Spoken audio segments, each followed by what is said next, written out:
acompanhar o nosso Alexandre Lino nos bastidores, rasgando ali o jurídico dele, aí fica difícil, né? Bom, estamos de volta aqui no programa para trazer um tema também que é de extrema relevância para a sociedade alagoana, já que a Justiça do Trabalho aqui de Alagoas reconheceu o vínculo empregatício entre Uber e motorista. Para poder falar melhor a respeito desse assunto e o que isso pode provocar em mudanças com essa questão no relacionamento entre motoristas e o Uber, nós vamos conversar aqui na sequência do programa, nesse bloco, com o advogado trabalhista Henrique Messias. Henrique, essa informação ganhou uma grande repercussão desde semana passada. O que é que isso pode provocar de mudanças sobre o futuro do aplicativo aqui em Alagoas? Bom dia. Bom dia, Videlan. Bom dia aos telespectadores de TV Mar. Bom dia.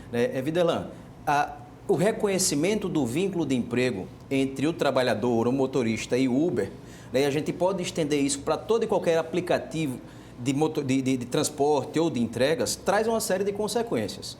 Né? Por exemplo, a partir desse reconhecimento de vínculo, todos os trabalhadores que tenham um vínculo reconhecido passam a ter direito, por exemplo, a 13º, a férias, a FGTS, a anotação de carteira de trabalho, os recolhimentos previdenciários, os pagamentos para o INSS, né? O custeio das despesas com aquela atividade, por exemplo, no caso do Uber, né? O custeio da compra do carro, o custeio do combustível, o custeio das despesas do motorista de alimentação, inclusive, né? Então, uma série de consequências são trazidas para essa relação, né? Que são situações que não existem no dia a dia, e isso envolve, é claro, né? Uma revisão, inclusive, do funcionamento e da operação desse serviço, né, desse trabalho e desse serviço que é oferecido pelo aplicativo. Agora, então, isso mostra que não é somente a decisão, é preciso também calcular todos os compromissos trabalhistas que o aplicativo terá daqui para frente se essa situação.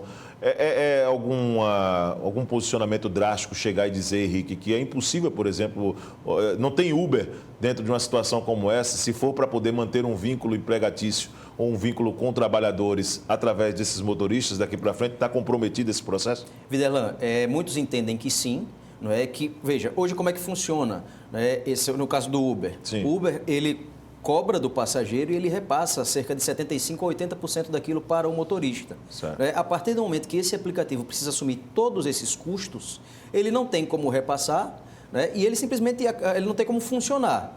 Então, precisaria haver a logística precisaria ser toda repensada, né? E pode-se, inclusive, né, pensar na inexistência do serviço, né? A empresa simplesmente deixar de funcionar, não só em Alagoas, mas no Brasil, porque essa é uma decisão, não é? Essa é uma discussão, na verdade, que está sendo tratada, né? Está sendo levada à Justiça do Trabalho em todo o Brasil. Na verdade, em defesa, a Uber alegou inexistência do vínculo, como o Henrique Messias colocou, né, do vínculo empregatício, e sustentou que é uma plataforma de tecnologia utilizada por motoristas parceiros. Foi assim desde sua origem. Essa situação, ela, pelo que você conhece juridicamente, pode ser repensada, de repente, ao invés de um vínculo trabalhista, mas um vínculo em prestação de serviço? Pode ser uma alternativa, Henrique? Videlan, é importante que a gente entenda o que se discute nessa matéria, né? O que os trabalhadores dizem, pelo menos aqueles que buscam a Justiça do Trabalho, que são empregados que têm todos os direitos previstos na CLT. E o Uber, o aplicativo, né, diz que eles são prestadores de serviço. Os trabalhadores para o Uber são autônomos, para os trabalhadores eles são subordinados e são empregados. Então a grande discussão está aí. Existe autonomia nessa prestação de serviço? Se existir autonomia, não é empregado. Se existir subordinação, passa a ser empregado com todos os direitos. Alguns países, inclusive, já assim disciplinaram a matéria, regulamentaram a matéria, passaram a ter uma previsão legal e se criou uma terceira categoria de trabalhadores que não são empregados, não são autônomos, mas são trabalhadores que têm pelo menos, né, o recolhimento previdenciário, um seguro a ser pago pela empresa, que é justo, né, de acidentes pessoais, né, seguro inclusive para o passageiro. Então, se pensa, sim, em uma terceira categoria de trabalhadores, que não o autônomo nem o empregado. Essa decisão também se estende para outros aplicativos e não somente ao Uber? É isso, Henrique? Veja, nesse caso, né, é um entendimento adotado pela 9ª Vara do Trabalho de Maceió que se aplica só naquela situação específica. Tá? Para aquele aplicativo, para o Uber, para aquela pessoa que ajuizou a ação. No entanto, essa discussão, Videlan, ela está acontecendo no Brasil como um todo. Certo. Nós já tivemos, inclusive, decisões do Tribunal Superior do Trabalho todas elas tinham sido, até a semana passada, no sentido de reconhecer que é um trabalhador autônomo, ou seja, não é empregado, mas na semana passada tivemos também a primeira decisão no TST, entendendo que há vínculo de emprego, ou seja, que há a necessidade de anotação de carteira e pagamento de todos os encargos trabalhistas. É importante dizer que no entendimento, em sua decisão, a juíza Alda Cabuz citou como exemplo a decisão da Corte Francesa, que reconheceu que o sistema de geolocalização implantado por esses grupos empresariais permite também o controle e a presença de um poder sancionador, sendo suficiente para demonstrar a subordinação.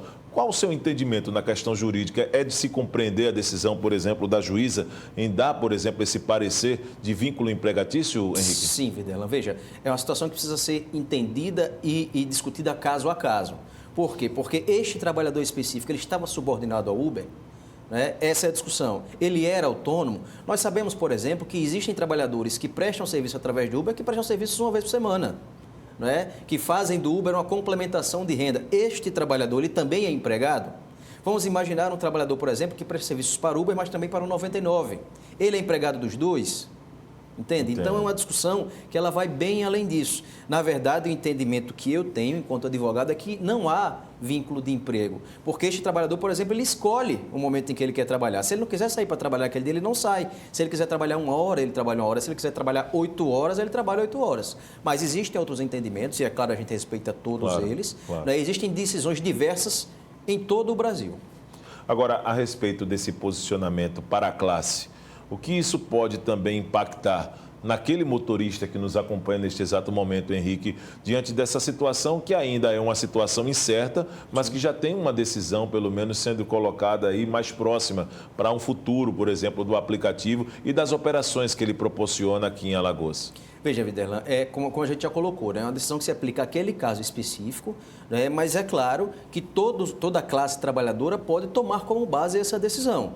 Essa classe trabalhadora, desde que entenda, buscando um colega advogado especialista, né, que há um vínculo de emprego, que há uma subordinação do empregado ao aplicativo, ela pode sim buscar a justiça do trabalho. Você tem procurado, tem sido procurado, Henrique, por exemplo, por alguns motoristas de aplicativo, para pelo menos tomar conhecimento da situação? Isso. Como é que tem sido? Veja, principalmente depois dessa decisão, né, Videlan, como você disse, esteve muito, né, foi muito falada e muito discutida na semana passada, algumas pessoas me procuraram. Né? A orientação que eu tenho dado é que essa uma discussão ainda muito, né, duvidosa, não existe ainda uma decisão da Justiça do Trabalho, mas as decisões que nós tínhamos no TST até a semana passada era que não existia subordinação. Sim. Então, é preciso avaliar caso a caso para que a gente, levando isso à Justiça, né, tenha uma decisão judicial. O que a gente entende, Videlan, é que, na verdade, há necessidade da adequação da legislação trabalhista, né, que é de 1943 e que não prevê esse tipo de trabalho e essas novas realidades que nós estamos enfrentando em 2022. Agora, claro que o especialista no assunto, Henrique, é você como advogado trabalhista, mas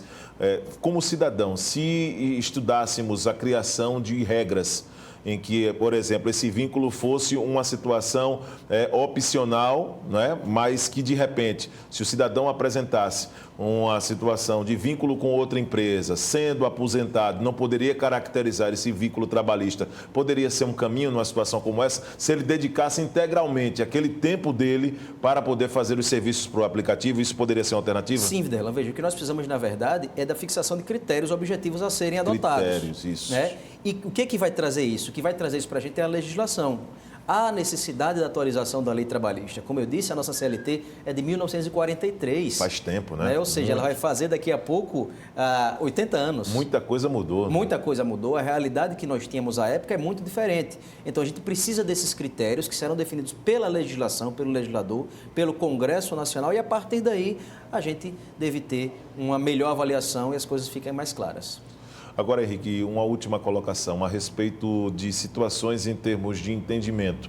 Você acredita que os motoristas de aplicativo, em uma situação como essa, eles precisam recorrer de fato a um especialista na área do direito para poder também ter a melhor orientação e de repente não está correndo errado, está, por exemplo, buscando situações de direitos que na verdade não são direitos ainda? O que é que você poderia recomendar para o nosso telespectador neste exato momento sobre esse assunto? Perfeito. Né? O que nós recomendamos é que sempre seja buscado um colega especialista, né? Um advogado da área que possa tirar as dúvidas desse trabalhador, desse desse motorista ou desse entregador.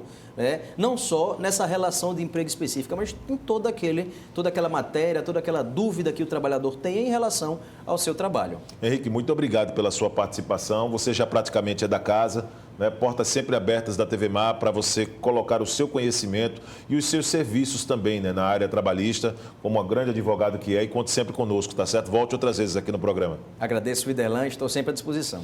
Conversamos com o advogado Henrique Messias, ele que é advogado da área do trabalho, né, do trabalhista, falando sobre esse assunto em que a Justiça do Trabalho de Alagoas reconheceu o vínculo empregatício entre Uber e motorista. E nós vamos, no final das contas, continuar acompanhando novos capítulos a respeito desse assunto. Nós vamos agora a um rápido intervalo, daqui a pouco nós vamos trazer mais informações. Lembrando que hoje é terça-feira, vamos ter também o quadro Penal News com o advogado Bruno Calado, ainda hoje aqui no programa. Voltamos já.